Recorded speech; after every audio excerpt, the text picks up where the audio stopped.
You walk into the store and everything's glowing. The walls breathe in ultra bright. Screens stacked 10 high. Selling dreams at eye level. Flash, flicker, scroll, every pixel. Polished every spec. Louder than the last. 400 nits, 700 nits. Mini LED, infinite contrast, true black, true motion, true what. And the salesperson, he's rehearsed with that confident smile and a badge that says Home Theater Specialist. But he's paid to move inventory, not help you question it. Because in here, confusion is currency, mystery drives the markup, and the illusion, it's 100% intentional. They'll sell you a 75 in Miracle. They won't tell you it's running dated software with a panel that flickers after 9 months. What they won't tell you is which brands are trustworthy and which ones are 2 firmware updates away from falling apart. So today, you don't get the sparkle, you get the silence behind it. The stuff nobody in a showroom will say out loud. Every year homes get smarter. But the decisions, they get harder. Because in 2026, what looks like a deal might be the most expensive mistake you make this year. We used to get the truth the moment we turn the screen on. Now, it takes a full Reddit thread, 3 repair guides, and an angry call to a manufacturer that doesn't pick up after 400 p.m. TVs have never been more complicated. They've also never been more fragile because something changed in the last 5 years. Something small, invisible, intentional. We don't buy TVs like we used to. We stream on them, work on them, leave them floating on the wall while our kids crawl beneath them, dropping juice boxes mid-Netflix while the dog snoozes and a baby toy rolls quietly under the stand like a forgotten decision we'll regret 2 years later. These aren't just devices anymore. They're the pulse of the room until they fade. And for many brands in 2026, that fading begins the moment the return policy ends. You ever hold the remote of regret? You tap power, nothing. No flicker, no logo, just silence. So you unplug, wait, replug, nothing. Welcome to the bargain experience. It starts as a deal, it ends in disbelief. And that's what nobody warns about, because the race to the bottom has winners. It just turns out you're not one of them. There are names you already know on Element Westinghouse. Names that appear everywhere from Walmart shelves to online flash sales. They're flashy, friendly, and quietly disastrous. Take on maybe the most ironically named brand in tech, because in year 1, it turns off and stays off.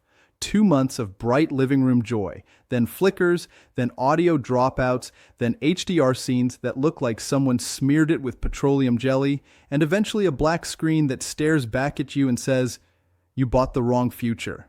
Element worse. It's not just low quality, it's lottery quality. Spin the wheel of defect style.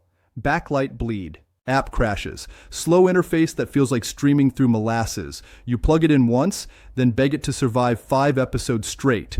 And Westinghouse, a zombie in disguise. Old name, no soul. Same label from your grandparents' garage. But inside, it's a Frankenstein of leftover inventory. Parts so mismatched, even the factory forgot what it put together. Viewed in a showroom, nice. Viewed at home, blotchy blue tinted blacks. HDR scenes ruined the speakers worse than old Bluetooth radios. Here's the darker truth. These companies don't build TV brands. They build furniture-sized mistakes wrapped in hollow tech jargon and Friday night discounts. The average buyer, they don't know because they don't get taught. And by the time it dies, the receipt is long gone. The warranty expired, the support non-existent, because these brands weren't created to last. They were assembled to look like they might. And that's the real grift of 2026. They aren't trying to win your loyalty, just your 30 seconds of impulse. Right after the aisle demo wowed you, right before the baked chicken in the deli section made you forget to double-edge check the panel number. It's not theft, it's packaging. It's selling color volume and contrast ratio to people who just wanted to watch basketball in peace. So, if you're buying a TV in 2026, start here. Start by learning what not to trust, because every bad TV shares one thing in common. It works long enough to win your confidence, then fails quietly once the help desk clocked out. And this time you won't hear it coming, just the slow fade of a decision you'll now live with every single evening. Most people don't know they're standing in a minefield until something goes off. Not with a bang, but with a flicker, a stutter in motion, a whisper of lag in that once fluid menu, a vertical band that wasn't there last night. And it didn't start in the budget aisle. That's the trap. It starts with a better deal, a name that sounds familiar, a box that looks reliable, A logo you've maybe heard on the radio growing up but never questioned. That's how the real heartbreak begins. Not in the clear mistakes, but in the almost good insignia. It markets itself like it belongs. Bright box, smart logo, brighter price tag, and best buy. Make sure you see it at eye level, center row, big smiles, the same aisle that sells Sony. But here's the catch. Insignia isn't just a brand, it's a strategy. These are off-label panels, bargain parts, mass-reduced software running behind a quiet brand name that only exists because it sounds safe. And they do work. At first, sharp enough picture, loud enough sound, but run it nightly for 6 months, and you start noticing things.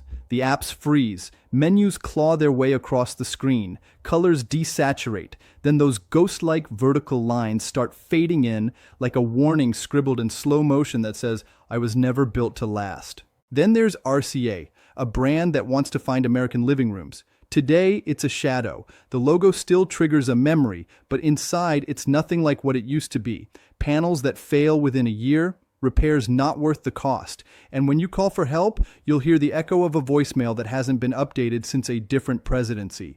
Even turning it on feels like asking for patience, like downloading an app with a 1997 modem while your popcorn cools. And when HDR kicks in, it doesn't. Everything flattens, like watching fireworks on a foggy windshield. Then there's the wild card, Toshiba. Now this one hurts because Toshiba almost gets it right. Sometimes crisp, sometimes even impresses the teenager across the hall. But that's the problem.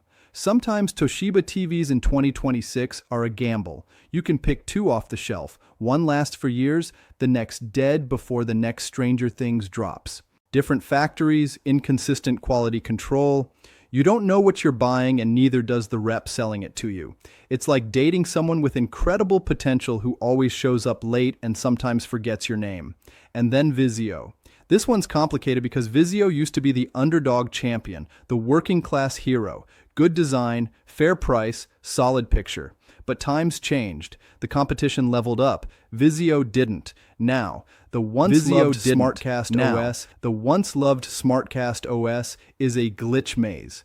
Brightness drops under pressure. Black levels cave in, and software updates sometimes make things worse.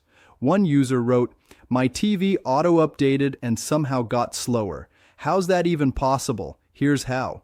Vizio stopped holding the line. And in this industry, that's how you get buried. Want a shocker? Samsung. Yes, Samsung. The brand on billboards. The one half your friends trust blindly. It's not that they're bad, it's that they're inconsistent. They're top-tier models. Stunning. Legit industry leaders, especially their modern mini LED lines. But the mid-range ones, the ones most people buy, another story. Edge-lit instead of full array. Weaker brightness, over-processed colors designed to win the shelf, not win the room. And if you love cinema-quality HDR, better love compromise because Samsung still refuses to support Dolby Vision. That's like buying a sports car that doesn't go into fifth gear. So here we are, the real danger zone. Not the bottom, not the top, the middle, the space between known brand and quiet regret. The kind of TV you turn on happily at first, then slowly start avoiding when the issues creep in, because nobody tells you about the dimming or the banding or the slow crawl of a dying panel. These aren't disasters, they're just landmines waiting. That's the tech illusion of 2026. You're not shopping for a screen, you're gambling with it. A backlight that ages like milk, an update that wrecks the OS. Slow drift. Not dramatic enough for a return, but steady enough to make every scene feel off. You check 3 chords, reset the modem, blame Netflix. But deep down, you know something's wrong. And it's not internet speed. Because the dirty truth is most mid-tier brands today focus more on the box than the panel. They spend more perfecting the demo loop, those gorgeous bright motion first clips built to impress under fluorescent lighting. Then fixing the firmware that crashes when your kid opens Disney Plus twice in 5 minutes. And the hardest part, it all works until it doesn't. That's how companies survive now. By building just enough reliability to escape returns and just enough secrecy to escape accountability.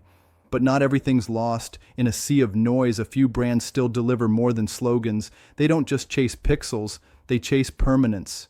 Because when the living room lights go dim and the screen becomes your world, you want something that stays. You want color that doesn't lie, contrast that doesn't cheat, performance that doesn't stall the moment the credits roll in silence. And in 2026, there are only 3 names that truly deliver that, each for their own reason, each with their own trade-offs, but all 3 built with intention. LG, the name that carried OLED into the mainstream. Not just thin screens or cinematic blacks, but a new standard of presence. They didn't invent television. They reinvented how it feels to watch one. Every pixel in an LG OLED powers itself, lights itself, turns off completely when you need darkness to stay dark.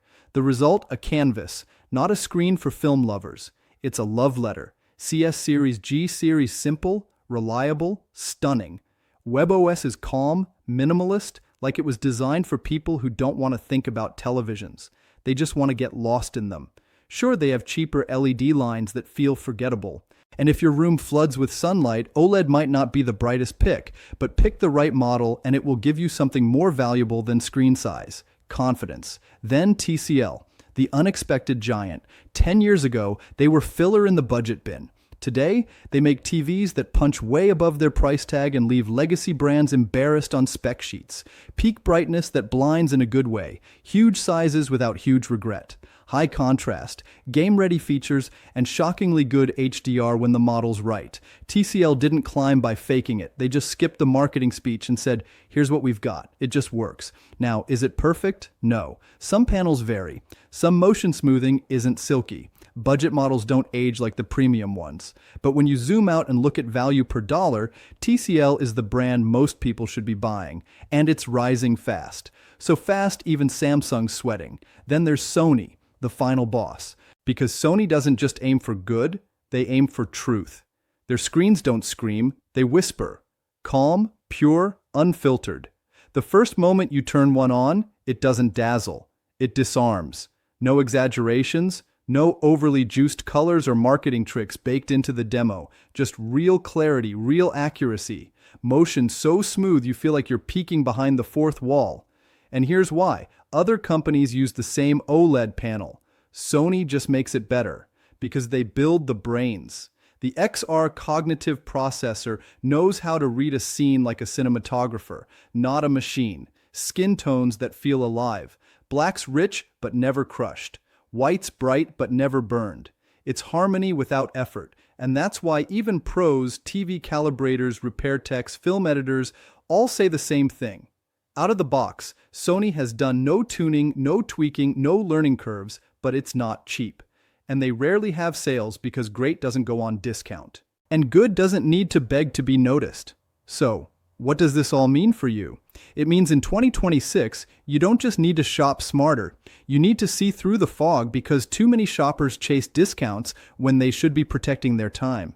Too many get wowed by motion demos when they should be asking what happens when the panel hits 14 months of daily use. Because that's what nobody advertises. Lifespan, reliability, repairability. But those are the things that check in after the return window checks out. So before you swipe the card, ask yourself, did this screen earn its spot in my home or just my moment of weakness? Because remember, they don't sell televisions anymore.